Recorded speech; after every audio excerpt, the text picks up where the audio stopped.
Buenos días. Hoy en el radar analizaremos la propuesta legislativa para la protección de la atención de la salud sexual y reproductiva, que comprende la educación sexual integral en las escuelas de Panamá. Se trata de un tema que ha generado muchísima polémica, pero también asunciones incorrectas y rumores infundados. Por eso hoy en Radar queremos hablar de los hechos y contrastar las distintas visiones sobre estos hechos. Bienvenidos, nos acompañan Cristiano Adames, diputado PRD, proponente del proyecto. También Giniva Aguilar, de la Alianza Abogada y de la Alianza Panameña por la Vida y la Familia. Juana Cook, de APLAFA, la Asociación Panameña para la Planificación Familiar. Teresita Yanis, exdiputada. Y Dalia Martínez, de la Secretaría para la Infancia y la Adolescencia. Y también el doctor Ritter, nuestro analista. Doctor Ritter, sus visiones iniciales de este polémico tema. Hacía mucho tiempo que una legislación o un proyecto de ley no generaba tanta polémica como esta. Generalmente los problemas son los problemas políticos los que enfrentan a la sociedad o a los partidos políticos, y casi siempre ha habido un alineamiento por líneas partidistas, lo que presenta el gobierno, lo que presenta la oposición, y las grandes polémicas que se han generado en Panamá han sido casi al margen de la sociedad civil, porque han sido los protagonistas, han sido los partidos políticos y sus voceros. En esta ocasión, y cosa que yo celebro, la polémica ha girado no tanto por líneas de los partidos políticos, sino en la sociedad civil. Hay distintas posiciones muy apasionadas, dicho sea de paso, como seguramente tendremos oportunidad de ver en estos paneles que vamos a tener hoy, pero ciertamente es un tema que ha despertado muchísimo interés, que yo creo que debiéramos comenzar por analizar si la pregunta básica, más que el texto del proyecto de ley que ya ha presentado el diputado Adames aquí presente, es si era necesario, si es necesaria una ley de esta naturaleza y si es oportuna su presentación en este momento. Y quizás tenemos aquí a las personas más capacitadas y las personas más autorizadas para debatir sobre estos temas. Definitivamente, y le tiro esa pregunta, señor diputado. ¿Es necesaria una ley como la que usted está proponiendo? ¿Por qué? Bueno, yo le diría muy distinguidamente al doctor Ritter, quien consideramos un gran respeto, que esta vendría siendo la segunda fase de una polémica y que se presentó esa primera fase a finales de los años 2000, precisamente en el 2008, cuando en ese entonces se presentó ante la Asamblea el proyecto de ley 442 y que versaba prácticamente sobre la misma materia y que produjo un gran escenario nacional y que al final provocó, por razones distintas, el archivo del proyecto. Yo creo que los datos estadísticos son precisos. En ese entonces me entrevistaban los periodistas y me decían: ¿qué sucede, doctor? ¿Qué sigue?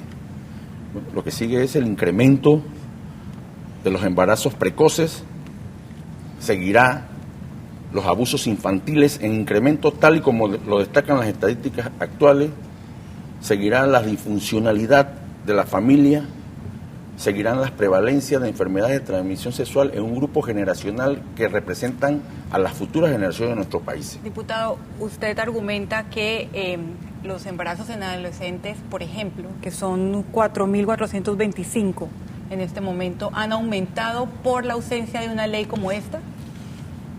No solamente por la ausencia de una ley como esta, sino por parámetros ya identificados por organismos nacionales e internacionales que establecen la capacidad de brindar materia educativa en las primeras fases del desarrollo de cualquier ser humano que implica la niñez y la adolescencia. Creo que la otra pregunta obligada, perdón, es ¿qué diferencia ese proyecto del 2008 al que se ha presentado ahora en el 2014? La diferencia es que las estadísticas se han disparado. La diferencia es que tenemos muchísimos más problemas que abordar con algo que debimos puntualmente haber desarrollado como sociedad y como clase política en el 2008. Ahí están los datos de la Contraloría. Pero en el contenido del proyecto, ¿hay alguna diferencia con el del 2008? Sí hay unas diferencias. El del 2008 considero era mucho más profundo, probablemente mucho más integral. Y hemos tratado, en virtud de las situaciones que se presentaron, por referencia al archivo, de presentar una situación a la sociedad que creo que todos podemos de manera... Estar de acuerdo. Claro. Aprendieron de la experiencia en el 2008, me está Por diciendo. supuesto. Y Dalia, tú has estudiado el proyecto, representas una institución del Estado y he escuchado que tienes varios puntos en desacuerdo. ¿Por qué? En primer lugar, me gustaría señalar que la Ley 14 de 2009, que creó la Secretaría Nacional de Niñez, Adolescencia y Familia, de la cual soy directora general, establece claramente en su articulado que la institución rectora, la autoridad central encargada de desarrollar, ejecutar, coordinar, articular políticas públicas en materia de niñez y adolescencia, es precisamente esta Secretaría.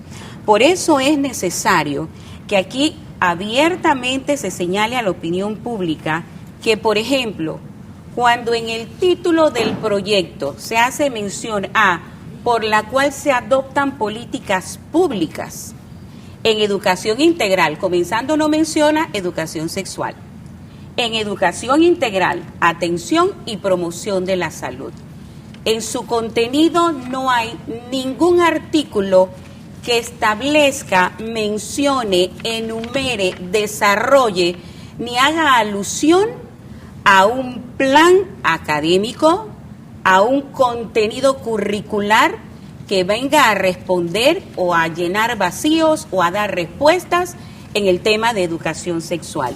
Mi primera profesión antes de ser abogada, soy licenciada y profesora de segunda enseñanza en educación para el hogar. Así que propugno por la educación sexual. Lo que no propugno y lo que jamás podré estar de acuerdo es que se establezca por ley que un menor de edad, que una niña menor de edad, llámese de 0 a 10, antes de cumplir 18 años de edad, tenga relaciones sexuales de manera incontrolable si ella quiere, pueda determinar si quiere procrear o no y pueda determinar si quiere desistir de tener hijos o no. Porque aquí ya estamos entrando en materia bien delicada. Perdón, Idalia, ¿cómo una ley puede establecer eso? Es que precisamente el contenido lo señala. Una ley no lo puede establecer. Si me permites, te voy a comprobar que este proyecto de ley sí lo establece, porque es muy lindo quedarnos en el título, pero si no analizamos o por lo menos leemos el contenido, nos quedaremos solo en el supuesto tema de educación sexual. Vamos a entrar poco a poco en el contenido. Bueno, okay. Teresita Yanis. Sí, yo creo que en lo que tú dices, Idalia, tenemos que distinguir dos cosas. Tú eres la secretaria nacional en ese organismo creado creo que en el pasado gobierno, pero en realidad hay que tener claro que quienes tienen iniciativa legislativa en este país son los diputados de la República, los ministros de Estado, los procuradores y el presidente de la Corte Suprema de Justicia. Es decir, que la potestad que tiene el diputado Adames o cualquier otro diputado o diputada de la República para presentar un proyecto de ley, que no es aprobarla, es presentarla, es abrir el debate sobre temas que son de interés nacional. Así que pasamos primero a distinguir lo que te compete a ti, en tu carácter de funcionaria, a lo que le compete a aquellos que tienen iniciativa legislativa. Segundo, a mí me gustaría que distinguiéramos también dos cosas. El pasado proyecto se discutió durante 2 años. Si yo algún día hiciera la historia de las cosas que sucedieron allí, serían prácticamente increíbles. Participamos más de 20 personas, diputados, exministros, sacerdotes, pastores de iglesias protestantes, médicos, psicólogos. Se llegó a un texto que se aprobó por unanimidad. Y sin embargo, un pequeño grupo paralelo a esta comisión que estaba nombrada por decreto, negoció por otros lados un texto que ya al final era inaceptable. Es más, hubo hasta un error por parte de la ministra que presentó en este zafarrancho increíble, que para mí era ridículo, hasta un proyecto que no era. Y voy a decirte lo que sucedió. A mí me llamó alguien para pedirme que yo consiguiera retirar ese proyecto porque la ministra se había equivocado. Y yo le dije, pero usted me está invitando a que yo haga, eso es la comisión de un delito. Yo no voy a ir a proponerle al secretario de la Asamblea que retire un proyecto que ya se presentó.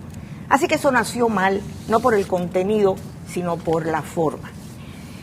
Aquí lo que está en discusión son dos cosas. Si vamos a dar una educación sexual científica, adecuada a la edad del menor, con los contenidos de valores que debe de tener la educación sexual y toda otra educación. Si la va a dar la profesora de ciencia o si la va a seguir dando la cáscara, los reyes del humor, internet y la televisión. Es decir, usted cualquier hora del día que prendas la televisión, puedes ver una variedad increíble. No solo la televisión, el internet. De incitación a la actividad sexual precoz, sin que nadie pueda ponerle un freno a eso. Pero no solamente presentan la actividad, es que lo que nunca se manifiesta allí son las consecuencias de esas actuaciones. Uno no ve nunca en una telenovela ni en una serie televisiva que digan que esos que brincaron de cama en cama se contaminaron con una infección de transmisión sexual o que una de las protagonistas de estas escenas apasionadas de amor quedó embarazada. Claro. Entonces hay una distorsión que lleva a los menores a estar recibiendo una información que no es la adecuada sin que nadie pueda ponérselas en perspectiva. ¿Es la profesora de ciencias o es la internet y la tele? No hay otra. Gracias, Teresita. Se me acabó el tiempo de este bloque. Quiero antes leer cuáles son las opiniones que han llegado al hashtag RadarTVN. Seguimos el siguiente bloque con las que no alcanzaron a hablar. Preguntamos específicamente qué debería hacer el Estado ante el preocupante aumento de embarazos adolescentes. Dice Julio Pití, educación sexual en las escuelas. Nancy Jaén, primero con programa de abstención respetando su cuerpo y salud. Segundo, reforzando enseñanza de valores desde maternal. Antonio Clement, con la calentura de hormonas a esa edad y la pornografía en celulares, solo queda educar y regalar condones. Gabriela Archibold, sancionar a los padres y dejarlas criar a su pelado sin ayuda. Si no pidieron ayuda para hacerlo, que sean mujeres entonces. Joseau Anabel Ábrego, lo primero es reactivar la Junta de Censura y parar toda esa basura de novelas y pornonovelas y promoción antivalores. Rufino Sánchez Víquez, educación sexual. Opiniones muy apasionadas y diversas también en las redes sociales. Usted no se vaya del radar, seguimos con este tema.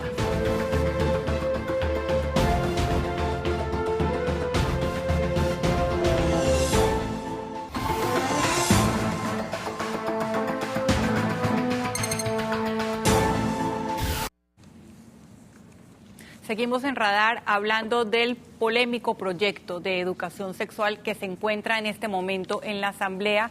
Y ahora voy con usted, Giniva Aguilar, de la Alianza Panameña por la Familia y la Vida. Sus objeciones al proyecto. Bueno, fundamentalmente creo que es meritorio mencionar que creemos que los niños, niñas y adolescentes de nuestro país merecen tener una educación sexual. En eso estamos todos de acuerdo. Todos de acuerdo. Sin embargo, creo que el proyecto, por la polémica mayor, se concentra en algunos conceptos muy específicos. Uno de ellos es la forma como se maneja el ejercicio de la patria potestad, que aunque está reconocido en el artículo 6, cuando dice que estos derechos no pueden ir en menoscabo del ejercicio responsable de la patria potestad, hay otros artículos que menoscaban el ejercicio de la patria potestad. Como por ejemplo que yo leí el anteproyecto y yo soy madre de familia y no encontré nada que como madre yo sintiera me hiciera perder el control de mis hijos. Como por ejemplo, cuando hablé de varios conceptos, el ejercicio de la patria potestad era uno de ellos. Hay otros artículos. Pero quiero saber qué en el proyecto impide al padre tener la patria voy. potestad de su hijo. Los artículos que le otorgan al niño, la niña o al adolescente la facultad de ejercer actos o de tomar decisiones sin el consentimiento de sus padres, dándole a ellos la facultad de consentir, como por ejemplo el artículo 10 dice: el Estado tiene la obligación de dar atención, prioridad a las personas víctimas de violencia social, promover inmediatamente a las víctimas de violación sexual que llegan a los centros de atención médica de manera gratuita el tratamiento antirretroviral contra el VIH-Sida y anticoncepción de emergencia con el consentimiento informado de la víctima. No menciona para nada la presencia del padre o la madre y el consentimiento informado de la víctima. Yo tengo una pregunta. Hoy en día, si llega un adolescente a un centro de salud pidiendo ayuda, pidiendo atención para una violación, ¿cuál es el tratamiento, el procedimiento hoy en día? Juana, ¿me puedes ayudar con eso? ¿Qué se hace hoy en día? ¿En qué se diferencia esto? Porque ustedes hablan, y esta es mi preocupación o mi observación, si un adolescente empieza su vida sexual, es activo sexualmente y no lo quiere compartir con sus padres, no hay ley que le prohíba o que lo lleve a compartirlo con sus padres. Permítame que hay varios aspectos que dije y mencioné una de ellas, y esta norma habla del consentimiento de la víctima. Me parece que hacía referencia a eso. El consentimiento es una figura jurídica que está regulada en el Código Civil para los efectos contractuales, y más tratándose de menores de edad, y en el Código de la Familia también tratándose en la parte de los menores de edad. Civilmente, el menor no puede contratar si no es a través del consentimiento otorgado por sus padres. El menor no puede contraer matrimonio si no es a través del consentimiento de sus padres y a partir de cierta edad. Pero puede tener relaciones sexuales porque el padre no se va a enterar. Pero ahí es donde el Estado tiene que ser más fuerte, no precisamente en darle autonomía en la sexualidad al menor, sino en controlar los efectos de esa distorsión que hay en la sexualidad cuando el menor de manera autónoma lo hace a espaldas de sus padres. Yo entiendo, pero los adolescentes están teniendo relaciones sexuales a espaldas de sus padres. Les cito un ejemplo. El Estado reguló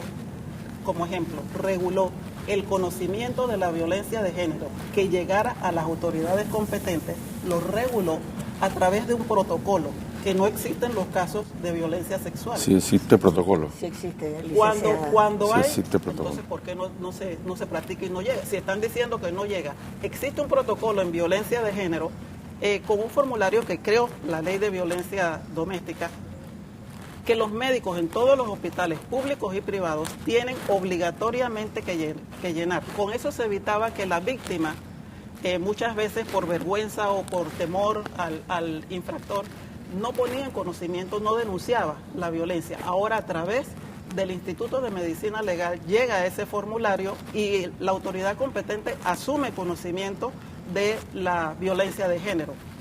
En materia de violación, ese formulario, ese mecanismo no existe. Sí. Existe, pero no se aplica.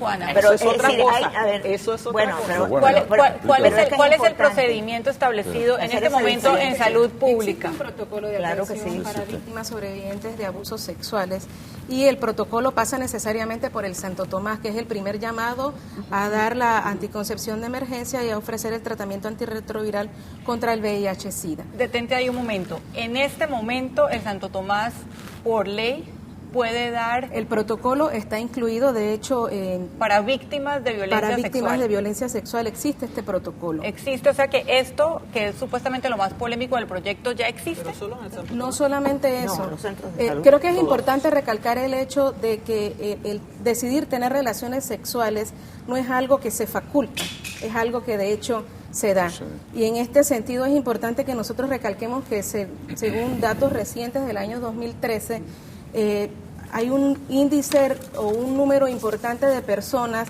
de entre 15 y 49 años que reportan que se han unido antes de los 18 años.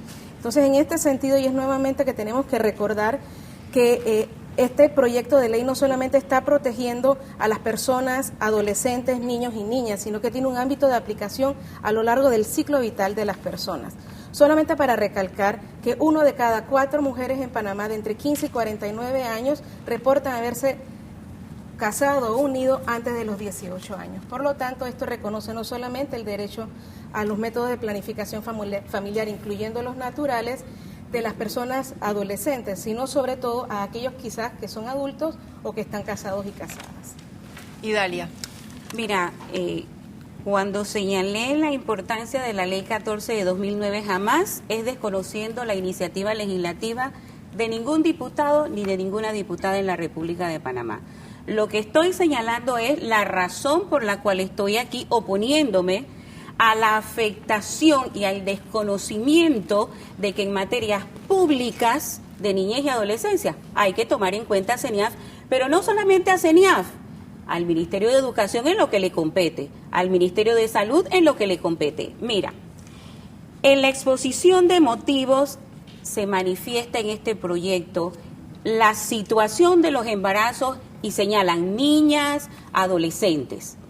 Cuando vemos el ámbito de aplicación, esta ley lo establece y dice, por eso digo que aquí no es ni siquiera interpretación, vayamos al contenido de la ley. El artículo 2. Aquí todos estamos con el contenido correcto, de la ley.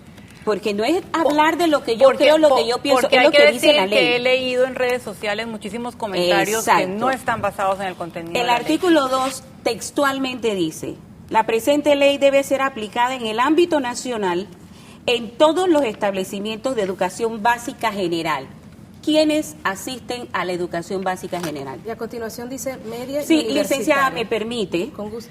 ¿Quiénes asisten a la educación básica general? Los niños y las niñas. Idalia, pero ¿quiénes? Pero si no me permiten explicar, entonces vamos a seguir en lo mismo. No, mi pregunta es, Okay. ¿la objeción que hace usted de CENIAF es porque no se le incluyó? No porque no se le haya incluido, porque en políticas públicas hay que articular todos los entes estatales, todas las autoridades, para tomar una decisión tan importante que el título lo dice, políticas públicas. O sea, el Estado panameño va a adoptar una posición frente a este tema de la sexualidad de los niños y niñas. Entonces, en segundo lugar, ese artículo 2 no solamente dice que se tiene que aplicar este proyecto de ley de aprobarse en los niños y niñas, sino que también señala en la educación media. ¿Quiénes asisten a recibir educación media? Los adolescentes. ¿Por qué en el contenido no se hace una separación de decir quien quiera procrear mayor de 18 años de edad, quien quiera practicarse un método anticonceptivo mayor de edad? En la exposición de motivo dice que alcanza a los niños, pero si estudiamos más adelante, por ejemplo, el artículo 7 dice, se reconoce a todas las personas. No hace diferencia entre una niña de 6 años o una niña de 10 o una mujer de 25 o de 30. Entonces, se reconoce a todas las personas ese derecho de acceder a una educación integral en sexualidad. No está haciendo diferencia. Y luego dice, y al desarrollo y el ejercicio de la sexualidad en forma plena. ¿Qué es el ejercicio de la sexualidad en forma plena? ¿Es dibujar pajaritos en una página de colores o es tener un coito? O sea, el ejercicio de la sexualidad plena, que la sexualidad no es el coito, pero es parte. Pero es una parte. Pero claro, a eso me refiero. No tiene nada que ver con el coito. La genitalidad, no, licenciada. Entonces, educación sexual no tiene que ver con el coito. Sí, pero no es lo único. Mucho más amplio. Es el conocimiento. Vamos a escuchar al diputado. Es que este es el tema de controversia. Yo no veo nada controversial en que se incluyan los niños en una educación integral. No, usted no ve nada controversial que se le diga que una niña de 6 años de educación media y básica tiene derecho al ejercicio pleno de la sexualidad. Eso no lo dice. Pero eso lo dice allí, por favor, el artículo 7. Vamos a escuchar, vamos a escuchar. Vamos a escuchar. Eso es lo que usted interpreta y yo se puede no aclarar. interpreto, señores. no escondamos el contenido de este proyecto de ley. No lo estamos Sí, escondiendo. porque ustedes me están diciendo que eso no lo dice, pero aquí yo lo tengo subrayado en amarillo. El desarrollo y el ejercicio de la sexualidad en forma plena. Licenciada. Yo soy madre Licenciada. de familia, la sexualidad empieza desde el Permítame. nacimiento. Correcto. Es una facultad del ser humano desde el nacimiento. Eso no significa que la ley tenga que darle derecho a un adolescente para empezar su vida sexual, porque la empieza sin preguntarle a nadie, diputado. Mira, yo lamento sinceramente que la licenciada Idalia Martínez no haya estado ratificada para el momento en el cual se presentó esta ley. Y quiero reiterarle el hecho de que me preocupa profundamente algunas de sus apreciaciones vertidas a través de los medios de comunicación, siendo usted la representante de una secretaría tan importante como la niñez y la adolescencia, en contraste con las estadísticas marcadas en este país. Y le voy a decir, usted dijo en un medio de comunicación que usted, permítame conversarle porque usted a nadie la ha interrumpido. Pero para decir que yo dije ponga la grabación, Digo, entonces, no, es que no se trata de lo que yo dije, entonces hable se usted, trata de pues. lo que yo voy Hable a usted, decir usted ahora. tiene la verdad plena. ¿Usted tiene la verdad plena? No, yo no la Converse usted. tengo. Bueno, vamos a hacer una pausa en Problema. este momento. Seguimos en los siguientes bloques con este polémico tema. Lo importante, yo creo, señores, es atenernos a lo que dice el texto y no a las interpretaciones del mismo. Seguimos hablando de la Ley de Salud Sexual y Reproductiva en Radar.